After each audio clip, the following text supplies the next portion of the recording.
So with the best pot roast marinade, which I'm showing you tonight, you will be searing your pot roast before you put it in a crock pot. My particular piece of meat was frozen, so I know I have to use it within 48 hours.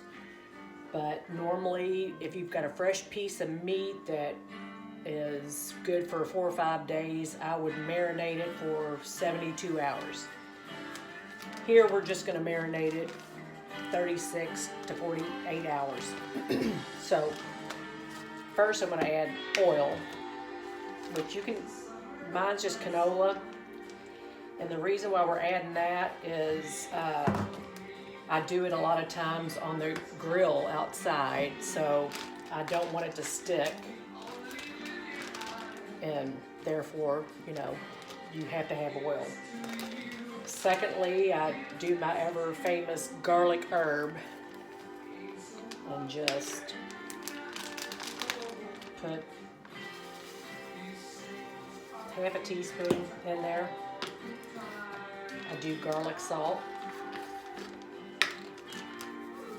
I have no precise measurements because, first of all, this is a marinade, so it's not like it's going to be totally overwhelming. This is more for tenderizing it.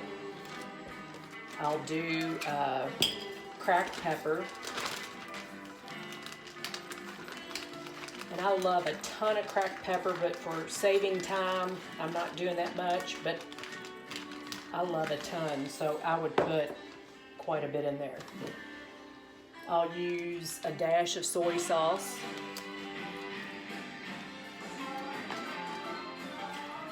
Two dashes. I love A1 in it.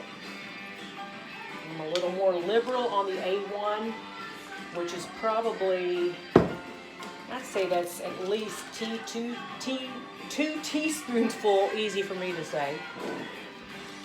I will take my garlic, minced garlic, and add, when I say heaping, it's probably 2 teaspoons.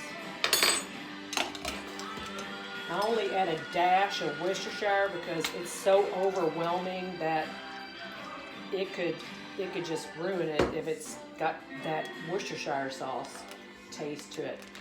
Here's your key ingredient, Allegro. I'll add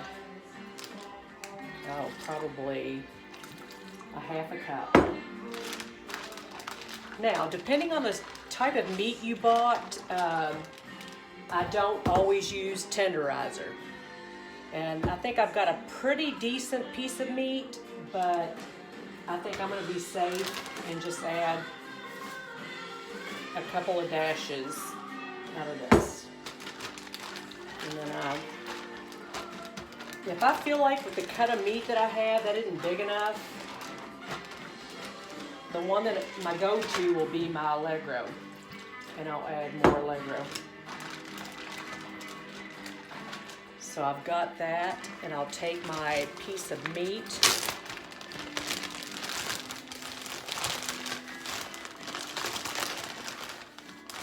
and there is some fat on it, which is perfect because, believe it or not, the fat will make it taste wonderful. So what I do is I flip it, make sure it's coated, completely coated, and then take all the air out of it and Ziploc it, flip it, coat it. So like I said, on a fresh piece of meat, I would have this in the refrigerator for probably 72 hours and flip it every 12 hours. Just keep flipping it. This one will have to cook within 48 hours because it was frozen.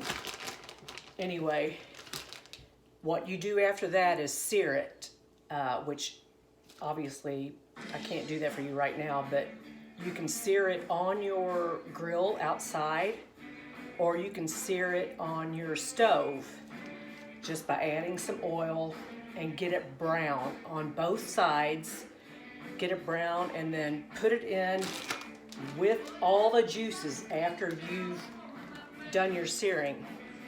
Take all these juices, pour it in there with at least a cup or two of beef broth. I do turnips instead of potatoes, and fresh cut onion, fresh cut carrots, but you can use the baby carrots. I'm not a fan of them because they're not sweet. And put that sucker on low all day for 8 hours, and this will be the best tasting piece of meat you've ever had. Enjoy.